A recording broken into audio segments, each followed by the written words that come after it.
Voilà, au travers de l'itinéraire de Raymond Aron, c'est tout le XXe siècle, ces tragédies, ces bouleversements que nous venons de parcourir. Et nous allons nous demander maintenant ce que cette grande figure peut nous apporter en 2018, à nous qui vivons, nous aussi, une période de grande confusion. Il y a évidemment l'œuvre qu'il nous a laissée, il y a cette posture face aux politiques, cette lucidité face aux événements que le film montre si bien. Alors pour en parler autour de cette table, Jean-Claude Casanova, bonjour. Bonjour. Merci de votre présence, vous êtes membre de l'Institut, témoin de premier plan, puisque vous êtes le cofondateur avec Raymond Aron de la revue Commentaire que vous dirigez. Bonjour Cynthia Saloum. Bonjour. Vous êtes spécialiste de la pensée de Raymond Aron, universitaire, vous enseignez à Sciences Po, vous êtes aussi chercheuse à l'Institut européen de Florence et cofondatrice d'une structure de conseil politique Caron et Associés.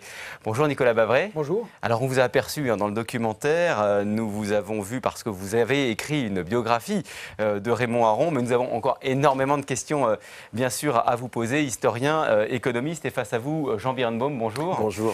Journaliste, essayiste et directeur du Monde des livres. Merci à tous les quatre. Alors pour commencer, commentaire peut-être d'abord sur cette toute dernière phrase du film.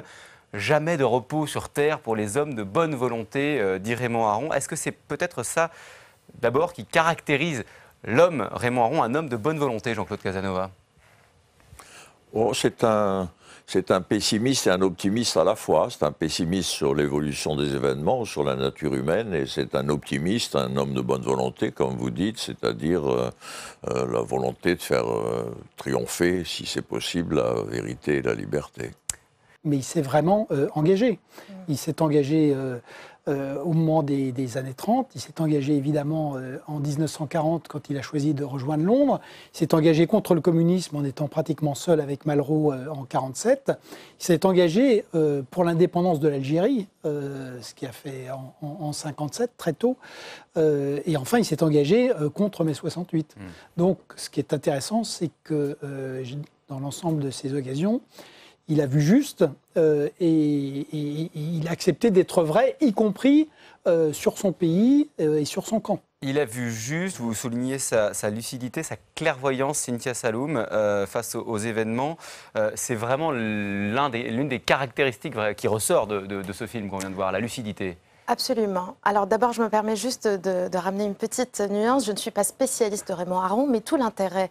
Je suis aronienne de formation et je pense que Raymond Aron voulait qu'on réfléchisse de manière aronienne plus que d'être spécialiste d'Aron. De sa personne. De sa personne et de son œuvre. Alors vous avez dit homme de bonne volonté. Certes, c'est un homme de bonne volonté, c'est un travailleur qui a le sens qui est ascétique un petit peu dans son approche, mais à la fois c'est un homme passionné, à la recherche toujours de la rationalité. Alors la clairvoyance, nous l'avons vu à plein d'égards, que ce soit sur les préjugés de gauche ou de droite, que ce soit sur le libéralisme, que ce soit sur le totalitarisme. Aron a été très clairvoyant, mais j'imagine qu'on va pouvoir en parler. On va évidemment en parler. Jean Birnbaum, peut-être sur cette caractéristique de Raymond Aron, effectivement, la lucidité. On dirait aujourd'hui un éveilleur de conscience, presque un lanceur d'alerte, même si, évidemment, le terme a un autre sens aujourd'hui. Oui, tout à fait. Mais Cynthia Saloum a utilisé un mot, elle a dit « je voudrais apporter une nuance ». Je pense que le mot « nuance » est un mot central pour parler de la pensée, de l'actualité de la pensée de Raymond Aron. C'était quelqu'un qui savait qu'il y avait une radicalité de la nuance. Souvent, on l'a décrit comme une espèce de petit maître de la bourgeoisie bien pensante. Et en fait, il a montré qu'il y avait une radicalité de la nuance, qu'il y avait un courage de la prudence et de la complexité. Et si on doit parler de l'actualité, c'est-à-dire que jusqu'à aujourd'hui, en fait, Raymond Aron s'inscrit dans cette tradition qu'on a appelée antitotalitaire. C'est quelqu'un qui a travaillé, qui a pris acte de ce qui s'est passé au XXe siècle. Et exactement comme de la même manière que dans les années 30, on devait pouvoir à la fois se dire socialiste et critiquer les crimes de Staline, alors que très souvent, dès qu'on critiquait les crimes de Staline et qu'on était de gauche, on se faisait accuser de faire le jeu de l'impérialisme américain, etc. Exactement comme de la même manière, dans les années 50, on devait pouvoir à la fois être pour l'indépendance de l'Algérie, on l'a dit pour Raymond Aron, et en même temps critiquer les crimes du FLN sans se faire traiter immédiatement d'agents de l'OS ou des partisans de l'Algérie française. Eh bien, aujourd'hui, on devrait pouvoir, bon, c'est les sujets qui m'intéressent aussi, mais par exemple, c'est tout à fait, si on doit prendre dans le contexte contemporain, tous les gens qui à la fois disent que les attentats djihadistes, si on doit prendre l'actualité du djihadisme, disent qu'à la fois on doit pouvoir dire qu'il ne faut pas faire le jeu de l'extrême droite, qu'il ne faut pas être dans la discrimination, qu'il ne faut pas être dans le racisme, etc. Et qu'en même temps, il y a quelque chose d'insupportable à ne jamais faire le lien entre le djihadisme et ce qui se passe aujourd'hui dans le monde musulman, eh bien, on est là dans quelque chose qui relève de la même chose. Aaron, aujourd'hui, une position aronienne de ce point de vue, je pense que c'est d'être du côté de tous les intellectuels musulmans, les théologiens musulmans, les simples croyants musulmans, qui savent très bien que le djihadisme a à voir avec l'islam, que c'est une radicalisation sanglante d'une certaine tournure de l'islam contemporain. Et donc, être à leur côté, c'est être aronien, c'est-à-dire refuser ce chantage. Soit on dit rien, soit on fait le jeu de l'extrême droite. La nuance aujourd'hui. La radicalité de la nuance. Ouais, la pensée complexe, dirait Emmanuel Macron. Est-ce que c'est un raccourci audacieux, Jean-Claude Casanova? Non, c'est tout à fait exact. Ça consiste à voir les choses comme elles sont, à analyser les phénomènes, à comprendre les forces en jeu et à comprendre aussi les sentiments exprimés et ce qui voile la vérité, ce qui est très fréquent chez les intellectuels. Chez Aaron, il y a une critique des intellectuels. D'une part, ils ne comprennent pas les réalités et d'autre part, ils expriment en termes abstraits leur passion. Je voudrais que vous nous disiez, parce qu'on voit bien l'intellectuel, mais aussi l'homme dans ce documentaire, cette lucidité qu'on voit dans le film. Selon vous, elle provient d'abord de son rapport aux événements, de sa connaissance de l'histoire, de sa posture, son recul par rapport aux politiques? Intellectuels comme catégorie générale, parce que quand même un de ses principaux livres s'appelle l'opium des intellectuels, c'est-à-dire l'obscurcissement des intellectuels, et ce qui le distingue, c'est qu'il était un intellectuel qui pouvait comprendre le problème d'échange, qui pouvait comprendre les problèmes stratégiques, qui pouvait comprendre la politique étrangère, plutôt que d'énoncer des positions morales ou vertueuses. Et les positions morales ou vertueuses venaient après l'analyse et la compréhension de la réalité. Et c'est ce qu'il met très à part dans le monde intellectuel. Vous ne pouvez pas le comparer à Sartre. Sartre ne comprenait strictement rien à la politique. Il suffit de lire les écrits politiques de Sartre pour voir qu'il ne comprenait strictement rien à la politique et qu'il se trompait toujours, aussi bien avant-guerre qu'après-guerre. Et Aaron comprenait et ensuite prenait les positions qui lui paraissaient nécessaires en termes moraux. Alors, cette lucidité, je voudrais qu'on parle de mai 68 parce que là, tout le monde n'est pas forcément d'accord. Vous avez dit, il a vu toujours juste Nicolas Bavray. Dans le film, en tout cas, on a le sentiment qu'il ne comprend pas complètement cet événement et qu'il tarde à en prendre toute la mesure. Je pense que sur la ligne principale, qui est la révolution introuvable, il a absolument raison. C'est-à-dire que ça a été une fausse révolution. L'histoire lui a donné raison, c'est ça?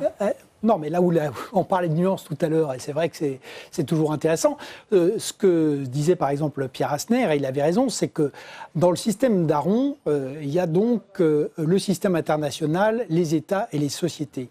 Et c'est vrai que Aaron avait une compréhension extrêmement profonde du système international et des États. Les sociétés, c'est toujours beaucoup plus compliqué, parce que d'abord c'est très divers, et c'est vrai que je pense qu'il a sûrement sous-estimé la vraie révolution de mai 68, qui n'est pas une révolution politique ou institutionnelle. La vraie révolution politique, c'est sans doute que la gauche se détache vraiment du communisme en partie à ce moment-là. Mais la révolution réelle de mai 68, c'est la révolution de la société. Et celle-là, elle a mis du temps à apparaître.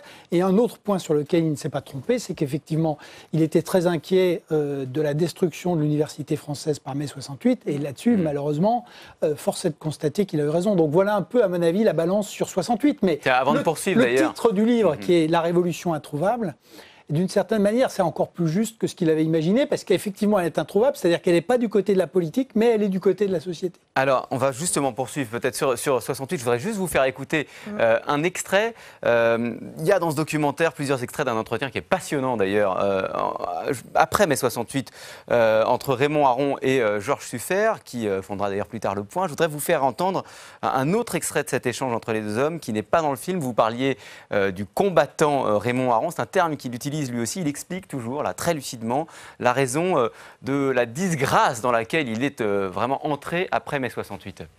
Je suis de tempérament, si vous voulez, un combattant. C'est-à-dire que je n'aime pas aller avec le vent, je n'aime pas être un suiveur, et dans la mesure même où nous entrions dans un conflit, puisqu'il y avait des contestataires, il fallait qu'un certain nombre d'intellectuels, d'adultes, de professeurs leur tiennent tête. Bien sûr, aujourd'hui, je suis devenu, pour une certaine partie de la jeunesse, une espèce de monstre. Je suis celui qui n'a pas marché, celui qui a dit des choses désagréables, celui qui n'a pas répété à la suite des adultes qui voulaient rivaliser avec les jeunes gens, admirable jeunesse. Non, je n'ai pas dit cette sorte de choses. Et beaucoup m'en veulent. Voilà, beaucoup lui en voulaient, effectivement, hein, Cynthia Saloum. Oui, en effet. Mais je pense que, même si on est presque tous d'accord pour dire qu'Aron n'a pas vu ce qu'il aurait pu voir de la révolution de mai 68, il ne faut pas oublier qu'il y a un biais qui lui permet de réagir très vite face à cette violence à laquelle il est allergique. Cette idée de la violence accoucheuse de justice n'est pas du tout, il n'y est pas sensible, et il réagit aussi par rapport à ça. Et des intellectuels français qui ont vécu mai 68 témoignent aujourd'hui. Régime de Vichy, donc l'idée, ce qu'il avait dit, c'est-à-dire que la Ve République avait évidemment des défauts, et il en a été un des critiques les plus pugnaces. Mais l'idée que cette refondation de la République soit mise à bas par un espèce de bonhomme étudiant, c'était quelque chose. C'est ce qu'il dit. J'aurais été profondément humilié, on l'entend dans le documentaire, j'aurais été humilié en tant que Français que le général de Gaulle soit renversé par Daniel Cohn-Bendit. Voilà. Et finalement, c'est comme ça qu'on finit par fêter le 60e anniversaire de la Ve République. Jean Birnbaum, vous vouliez réagir à ce que disait Cynthia Saloum? Oui, mais sur cette histoire des étudiants, moi je pense qu'il faut par exemple revenir au profond respect qu'il avait pour ses étudiants, au dialogue qu'il avait avec ses étudiants. Moi je me souviens, j'avais écouté grâce à France Culture un cours qui avait été diffusé à l'époque où j'étais pas né, c'est en 1958 à la Sorbonne. C'est un cours sur le pouvoir, le cours est d'une pédagogie, d'une générosité incroyable, et il passe son temps à anticiper les objections. Là il se décrivait dans l'extrait en disant oui je suis devenu un monstre pour cette jeunesse, mais même 10 ans avant 68, il se voit déjà comme quelqu'un qui forcément en tant que professeur, en tant que membre de l'institution, est pris dans une forme de contestation. Il n'arrête pas de dire bon je vais pas vous essayer de vous imposer mon avis, je vais sans doute vous choquer, vous pourriez dire l'inverse. Mais il parle en adulte, il le dit là dans l'extrait qu'on vient d'entendre, il dit il fallait qu'il y ait des adultes qui répondent à cette jeunesse, qui ne marchent pas et qui maintiennent des distinctions, parce que c'est là où je voulais en venir, c'est que quelque part, je pense que beaucoup de gens qui ont fait 68, et il y a plein d'aspects dans 68, sans doute d'ailleurs positifs que Aron n'a pas vu, mais il y avait aussi un aspect extrêmement tranchant qui n'avait pas grand-chose à voir avec la nuance, et beaucoup de gens qui ont fait 68 à l'époque, aujourd'hui sans doute, reconnaîtraient que Aron avait raison dans un aspect, c'est que Aron, effectivement, a vu mourir de République. Il a vu ce que c'était que les mouvements de foule qui n'avaient aucun rapport avec la nuance et qui étaient dans un prophétisme de masse sanglant. Et donc, il avait une réticence absolue à l'égard de ça, et notamment à l'égard d'un aspect qu'on retrouve dans 68, c'est-à-dire le fait de ne faire aucune distinction entre les régimes. C'est quelqu'un qui a passé sa vie à essayer de penser la différence entre les régimes.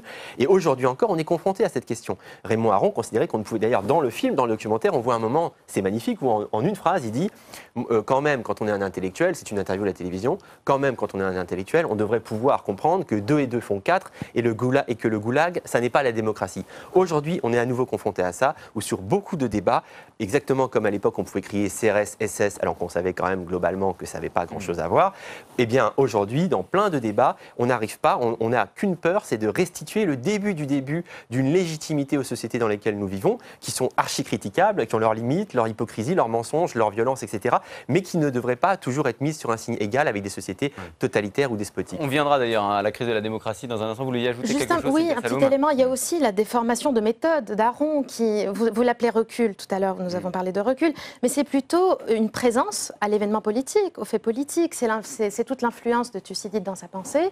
Sophie Marcotte-Chénard, qui est une spécialiste d'Aron, elle, spécialiste d'Aron pour de vrai, a vraiment montré la centralité de Thucydide pour Aron, la centralité justement du travail sur le fait politique, sur le fait historique. Donc il y a aussi ce premier pli qui est celui de dire attention, regardons bien ce qui est en train de se passer. Je parlais de la posture de Raymond Aron.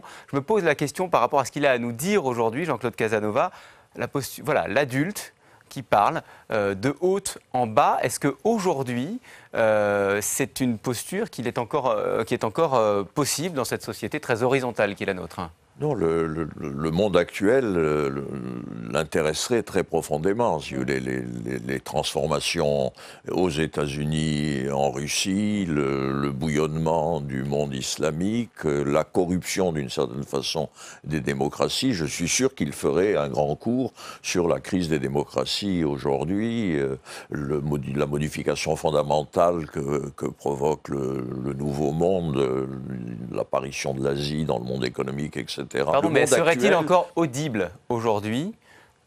Il élèverait le niveau. Il élèverait le niveau de la réflexion, si vous voulez. Il donnerait à la réflexion une profondeur politique qui lui manque. La réflexion est trop dans l'indignation et insuffisamment dans l'analyse et dans la compréhension. Vous souscrivez, Nicolas Bavray? Alors, il y a une chose à laquelle je ne souscris pas, c'est le haut en bas. Si vous regardez Aron, Sartre, Aron n'est pas un faiseur de système. Et ce qu'on disait, il a essayé de comprendre l'histoire au plus près de la manière dont elle se fait. Donc aujourd'hui, que notre monde n'ait rien à voir avec celui d'Aron, on en est bien d'accord. C'est le système de la mondialisation, c'est plus celui des idéologies. Il n'y a plus d'Union soviétique, mais il y a une rivalité entre la Chine et les États-Unis. C'est plus la société industrielle, c'est la révolution numérique, et on pourrait prendre bien d'autres choses. Mais il y a plusieurs choses qui sont fondamentales. D'abord, je rappelle que dès 1960, il a parlé de l'histoire universelle. Donc dès 1960, il envisage l'idée qu'il peut y avoir quelque chose derrière la guerre froide, qu'il a toujours imaginé cette dialectique entre l'universalité, les nations, les cultures ou les religions. C'est exactement ce qui se passe aujourd'hui. Et ça a été dit. Par ailleurs, ce qui est très intéressant, c'est qu'il défend, il se bat pour la démocratie et comment contre les totalitarismes, mais il en a toujours pensé les fragilités. Et aujourd'hui, c'est exactement le problème qui nous est posé. C'est-à-dire des régimes. Quel est le fondement de la liberté moderne? Il n'y a plus de providence, il n'y a plus de principe transcendant, donc c'est hétérogène, c'est contradictoire et c'est fragile. Et quand il y a des grands bouleversements historiques et des grands bouleversements du capitalisme, ça se met à tanguer de manière dangereuse. On va rentrer dans le détail dans un instant sur ces questions qui sont passionnantes de la démocratie libérale notamment. Vous parliez des limites qu'on peut voir tout de même aujourd'hui à la pensée de Raymond Aron, Cynthia Saloum. Oui. Il a été quand même décrit régulièrement comme un homme qui est au service des puissants, de ceux qui gouvernent, et c'est le cas aussi de ses héritiers. Ça, on ne peut pas le nier. En tout cas, cette critique-là, elle existe. Est-ce qu'elle est justifiée? À qui pensez-vous? Je pense par exemple à Gérard Noiriel quand il parle de Marcel Gauchet, accusé d'être un intellectuel de gouvernement, et voilà, tout ce qui a été écrit notamment sur Gauchet. C'est pervertir l'histoire que de dire qu'il a été au service des puissants dans ce sens-là. Il avait toujours un sens. Il a un sens de la liberté. Le documentaire s'appelle Le chemin de la liberté. Oui. Je me suis dit après coup, c'est pas le chemin de la liberté, c'est le chemin des libertés, parce qu'il parle toujours aux libertés au pluriel et jamais au singulier. C'est un homme libre avant tout, qui avait toute la possibilité de trouver sa place et une grande place dans le système politique, conseiller des princes, etc., mais qui n'en était jamais capable, parce qu'il n'était jamais capable de perdre en fidélité à lui-même et en rigueur intellectuelle. Je ne pense pas du tout qu'on puisse dire qu'il était au service des puissants. Par contre, vous partez à Londres en 1940, vous n'êtes pas particulièrement au service des puissants. Absolument, d'autant plus qu'il a le sens de la contradiction. Dans sa relation à De Gaulle, on voit très bien qu'il est un des premiers gaullistes. Il est critique quand sa conscience historique, intellectuelle le lui impose. Et en 68, quand il dit « je n'ai pas voulu accepter que De Gaulle soit renversé par Cohn-Bendit », quand même, on voit très bien qu'il n'a aucun sens du partisanisme en tant que tel. C'est un homme libre, par excellence. Jean-Claude Casanova. Il ne faut pas accepter cette formule. C'est une formule qui vise à disqualifier l'adversaire. C'est-à-dire qu'il est au service des puissances. C'est une formule qui interrompt la discussion. Il faut la mépriser. C'est point à la ligne, si vous voulez. Les gens qui disent ça n'ont rien d'autre à dire. Comme ils n'ont pas de véritable argument, ils disqualifient l'adversaire en lui disant il est riche, il est au service des puissants, il est au service des riches, etc. Bon, très bien s'ils veulent penser de cette façon. S'ils appellent ça penser. D'autant plus que vous demandiez, est-ce qu'il est encore audible? Justement, de qui faut-il être audible aujourd'hui? Des gens qui votent. Pardon, des gens qui votent, mais... Pas que des gens qui votent. Il faut être audible de tout un tas une série d'acteurs, une plateforme d'acteurs.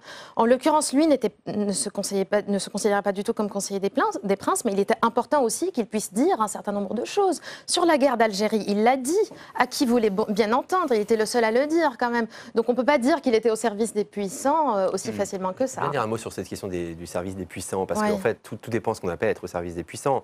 Je pense qu'il y avait des côtés conservateurs chez Raymond Aron, c'est sans doute ça que visait Gérard Noiriel. Mais est-ce qu'on est au service des puissants quand on est souvent en dissidence vis-à-vis de sa propre famille politique, comme l'était Raymond Aron, quand on prend un rebrousse-poil, série aujourd'hui d'intellectuels qui effectivement conspuent Aron et sa mémoire, et qui, eux, sont véritablement au service non pas des puissants, mais du statu quo, voire de la réaction, parce qu'ils font comme si le XXe siècle n'avait pas eu lieu, comme si le totalitarisme n'avait pas eu lieu, comme s'il ne fallait pas en tirer les leçons, et donc, par exemple, comme si la pensée de Raymond Aron n'était pas plus émancipatrice que la leur. Alors, je voudrais, pour reparler de cette crise des démocraties que nous connaissons, vous faire entendre entendre un très court extrait, là encore, de Raymond Aron. Cette fois, c'est chez nos confrères de la télévision suisse romande. C'est un mois après 68, 13 juin 68. Donc on est tout près de l'événement. Et écoutez ce qu'il dit, parce que ça fait un écho à ce que nous vivons aujourd'hui.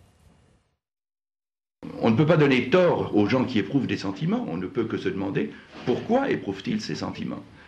Alors probablement que ce défoulement par sa violence même est la contrepartie d'un refoulement trop fort en période tranquille.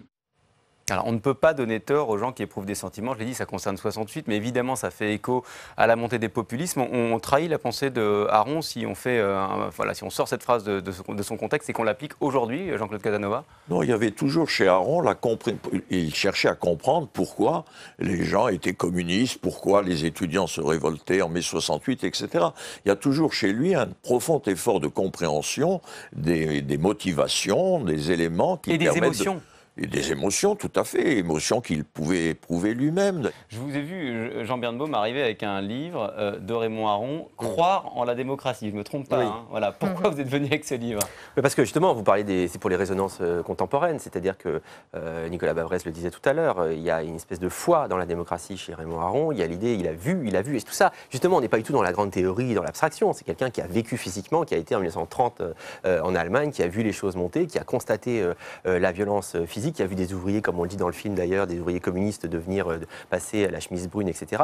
Donc c'est quelqu'un qui part du sentiment, qui part de la sensation solide, de la révolte solide et parfois du sang très très rouge, et qui à un moment donné justement essaie de dire bah oui, on doit pouvoir continuer à faire des distinctions entre les régimes, on doit pouvoir, et je répète, critiquer les démocraties bourgeoises, etc. et telles qu'on les connaît dans leurs limites, leur hypocrisie, leurs mensonges, leurs inégalités sociales, etc. Mais on doit pouvoir aussi dire que ça n'est pas exactement la même chose que le nazisme, ce qui est une grande leçon pour aujourd'hui. Et donc justement, j'ai apporté ce texte notamment parce qu'il y a cette phrase qui, à mon avis, est très, très contemporaine, dans le sens où à la fois, effectivement, pour un militant poutinien, par exemple, ou pour un jeune djihadiste, il n'y a aucun doute sur le fait que ce qu'ils sont en train de dire au moment où ils le disent est la vérité et que leur idéologie doit se répandre dans le monde entier. Eh bien, Aron, lui, avait la conception de la fragilité des démocraties. Il faisait de cette fragilité une force et il disait qu'il fallait avoir foi dans cette fragile force, dans cette force vulnérable. Et il disait, par exemple, je commencerai par une confession, je crois aussi à la victoire finale des démocraties, mais à une condition, c'est qu'elle le veuille. Je pense qu'aujourd'hui, une phrase comme celle-là a toute sa force et son actualité. À ceci près, et ça va de soi, il n'a pas connu l'extraordinaire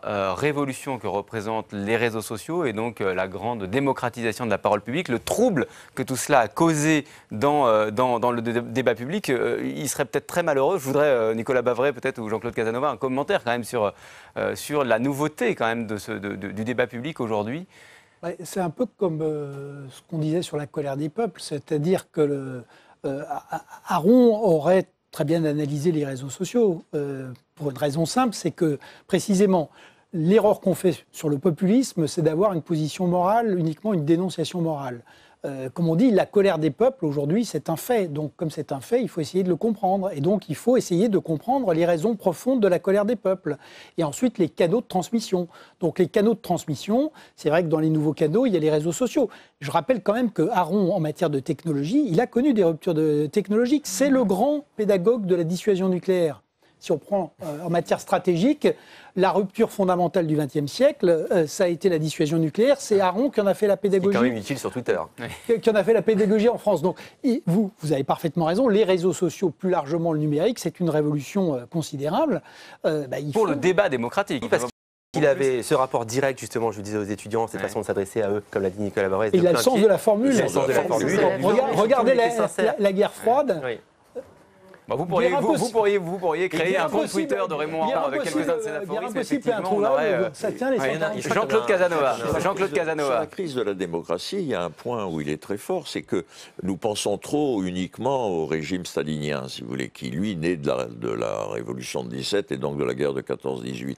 Mais il a été l'observateur de la révolution italienne et de la révolution allemande, qui naissent de crise de la démocratie. Hitler vient du suffrage universel. Donc il était parfaitement conscient que les démocraties pouvaient être élections régulièrement. Oui. Donc il est observateur de la démocratie, de ses faiblesses et de ses difficultés. Et comme il se rattache à une vieille tradition intellectuelle venue du 19e siècle, qui a analysé les dangers de la démocratie. Si vous voulez, tout Tocqueville est une analyse des risques de la démocratie. Et donc il est tout à fait sensible, il serait très sensible aujourd'hui à ce qui se passe dans le monde démocratique. Cynthia Saloum. Il était tout à fait naturellement démocrate, par nécessité aussi par rapport à son siècle. Il était surtout libéral et je pense que cette distinction entre l'aron libéral et l'aron démocrate est intéressante parce qu'en tant que libéral, il avait une pensée très très étoffée. Son libéralisme est presque unique et très précis.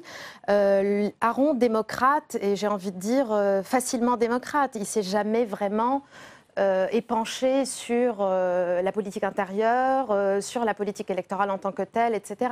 Mais en même temps, je suis tout à fait d'accord avec vous, Jean-Claude, il avait tout le temps la peur, en fait, le sens de l'inquiétude sur cette démocratie. Et je pense que ça a été l'un des plus sages. Il nous prévient bien à l'avance du danger toujours permanent des passions.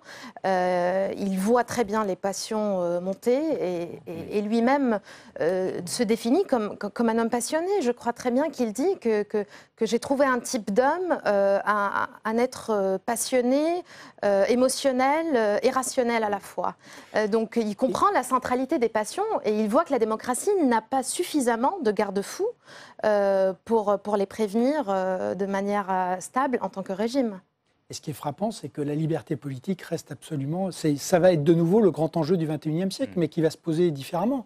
Donc au XIXe, c'était la montée du suffrage universel, la société industrielle. Au XXe, la période d'Aron, ça a été les nations contre les empires, les démocraties contre le totalitarisme. Et aujourd'hui, le XXIe siècle, ça va être la démocratie contre les démocratures et la démocratie libérale contre la démocratie illibérale. Donc en fait, la problématique centrale d'Aron, elle reste au cœur de ce que nous vivons, même si la configuration a complètement changé. Question d'ailleurs de curiosité peut-être très personnelle. A-t-il parlé d'un autre des grands enjeux qui est devant nous, qui est la question de la production et de la transition écologique, la transition énergétique notamment?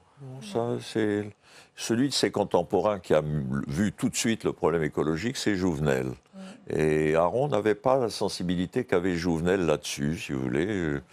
Donc sur ce point-là, en tout cas, il a moins à nous dire que sur la question, effectivement, des démocraties. De toute façon, il appartient aussi à son époque, c'est-à-dire au sens où quand il y a une phrase dans un de ses cours, il dit « Mes deux auteurs préférés », il s'adresse à des étudiants, toujours dans un truc très sympa et tout, et il dit « Mes deux auteurs préférés, Alexis de Tocqueville et Marx ». Donc c'est quand même quelqu'un qui est critiqué beaucoup par les marxistes ou post-marxistes, mais en fait il connaissait mieux Marx que la plupart des marxistes contemporains. Et évidemment, quand on est un grand spécialiste de Marx, on est aussi d'une époque, Marx n'était pas spécialement un écologiste, c'était quand même aussi le penseur d'une forme de productivisme, etc. Enfin, les penseurs de l'écologie qui se réclament de Marx aujourd'hui galèrent un petit peu. Raymond Aron, en tout cas, lui, il n'a jamais sous-estimé le fait national, qu'il a aussi ce réveil. Non, c'était d'ailleurs une des raisons pour lesquelles il était assez sceptique sur l'Europe. En tout cas, il croyait à une Europe des nations. Il divergeait en cela avec les pères fondateurs. De même, il explique toujours qu'on ne peut pas être citoyen de deux pays. Il a été tout à fait clair sur son identité juive. Et en même temps, pour lui, on est citoyen de la République française. On n'est pas... Mais il faut également un phénomène d'identité qui coagule les hommes entre eux. Et je suis sûr qu'aujourd'hui, dans la crise des démocraties, il avait fait 3 grands articles sur Pareto. Il ferait un 4e article sur Pareto pour montrer que c'est exactement le conflit que prévoyait Pareto entre, disons, la rationalité commerciale et la recherche de ce qui rend cohésif, la recherche de l'identité. Très rapidement. Sur la nation, je pense qu'Aron est un des plus lucides. D'abord, il nous permet de penser nation et nationalisme de manière différée. Il introduit un petit peu cette distinction. Mais surtout, il est peut-être un petit peu sceptique par rapport à l'Europe, mais il est très critique à la fois de l'illusion nationale, tout comme de l'illusion européenne. Il dit très bien dans Paix et Guerre, si nous pensons que l'Union européenne ou l'unité européenne ne serait pas belliqueuse là où les nations l'ont été ou inversement, on se tromperait, dans le sens où, pour lui, la nation est un principe constitutif de l'unité politique, tout comme l'ont été tout comme l'a été l'Empire ou tout comme les États supranationaux comme l'Europe aujourd'hui. Voilà, la nuance jusqu'au bout, hein, on l'a dit, on a commencé avec ça, la nuance également donc, sur cette question, nationalisme, Europe. Merci beaucoup à tous les quatre pour vos regards très éclairants. Quelques conseils de lecture pour terminer. Évidemment, nous renvoyons à la biographie de Raymond Aron que vous avez écrite il y a déjà 25 ans, Nicolas Bavray, chez Flammarion. La revue commentaire que vous dirigez, Jean-Claude Casanova, le numéro de cet automne, où l'on retrouve notamment un article de Marcel Gauchet sur l'avènement de la démocratie. Je cite votre ouvrage, Cynthia Saloum, Penser la violence collective, ouvrage que vous avez coécrit avec Benjamin Brice aux éditions du Vice. Et puis voilà, ouvrage collectif, très bien que vous avez co-dirigé alors. Et puis Jean Birnbaum, vous évoquiez ces questions, la question du djihadisme. Votre dernier livre, La religion des faibles, ce que le djihadisme dit de nous, sujet qu'on évoquait dans cette émission, c'est aux éditions du Seuil. Je signale aussi la collection Liberté de l'esprit, relancée par les éditions Kalman-Levy, avec une réédition notamment de La Révolution introuvable, ouvrage qu'on évoquait, ouvrage bien sûr de Raymond Aron. Public Sénat, avec le soutien de l'Institut national de l'audiovisuel, vous a présenté Un monde en doc.